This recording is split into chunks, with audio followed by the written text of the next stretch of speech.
तो आज हम बताएंगे प्रकाश का परावर्तन। प्रकाश का परावर्तन क्या होता है? परावर्तन क्या होता है? ये आपका कोई चिकना तल है। मान लिया ये कोई आपका क्या है, चिकना तल है।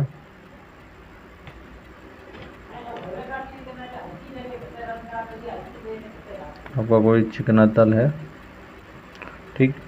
जब कोई प्रकाश की किरण इस तरीके से आती है और इस चिकने तल से टकराकर और इस तरीके से आती है और इस चिकने तल से टकराकर और उसी माध्यम में क्या होती है, वापस चली जाती है। जैसे कोई प्रकाश की किरण यहाँ आएगी और आने के बाद क्या होता है, चिकने तल से टकराएगी और टकराने के बाद उसी माध्यम में क्या होती है, वापस लौट जाती है, ठीक। तो वापस लौट जाती है उसे हम बोलते हैं प्रकाश का परावर्तन। क्या कहते हैं? प्रकाश का परावर्तन। और इस किरण को हम बोलेंगे आपतित किरण। आपतित किरण। और इसे बोलेंगे हम परावर्तित किरण,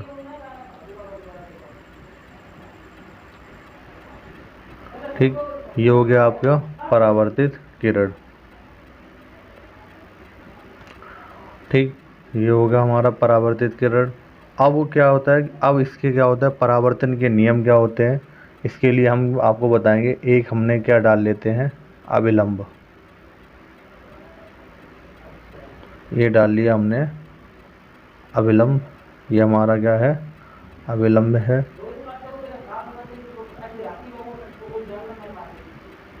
ये हमारा हो गया अभिलंब, ठीक। और इससे जो बनाएगा कोण, इस कोण को हम बोलते हैं आपतन कोण। इसे हम बोलेंगे आपतन कोण और इसे आई से डिनोट करते हैं।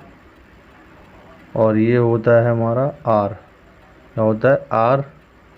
और ये होता है हमारा परावर्तन कोण। कौन सा कोण होता है? परावर्तन कोण। ये हो गया हमारा परावर्तन कोण,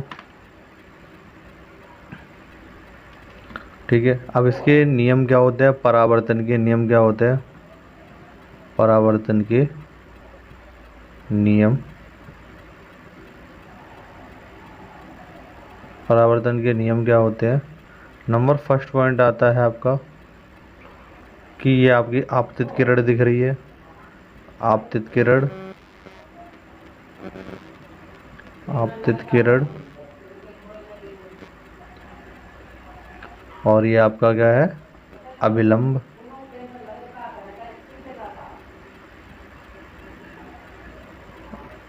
अभिलंब। और ये आपकी कौन सी किरण? परावर्तित किरण।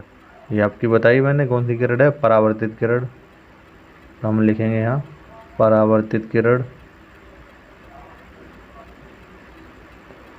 क्या बोलेंगे इसे हम? परावर्तित किरण। तीनों एक ही तल पर होते हैं। तीनों कहाँ होते हैं? एक ही तल पर होते हैं। तीनों कहाँ होंगे? एक ही तल पे। ये आपका कोई तल है और तीनों कहाँ मिल रहे हैं?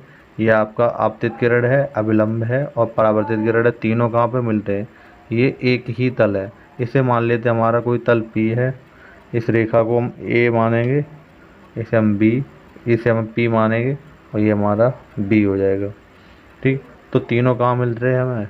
P पर। कहाँ मिल रहे हैं? P पे।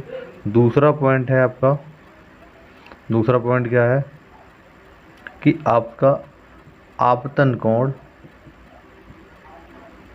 आपतन कोण I तथा परावर्तन कोण, परावर्तन कोण आपका R हमेशा कैसे होते हैं? बराबर होते हैं। हमेशा बराबर होते हैं। कैसे होते हैं? बराबर होते हैं, ठीक। आपका आपतन कोण I है वो किसके बराबर होगा? परावर्तन कोण आर के कैसा होता है, ये बराबर होता है। ये सदैव हमेशा कैसे होते हैं, बराबर होते हैं। आपका परावर्तन का नियम क्या होता है, ये आपकी आपतित किरण है और आपका विलंब है और ये परावर्तित किरण है, तीनों कहाँ पर मिलेंगी, एक ही तल पर होते हैं। ठीक, दूसरा पॉइंट है आपका, ये आपका आपतन कोण आई है और ये आपका परावर्तन कोण आर है। दोनों कैसे होते हैं आपस में, हमेशा कैसे होते हैं, बराबर होते हैं। ये हो गया आपका बराबर, इसे कहते हैं परावर्तन का नियम।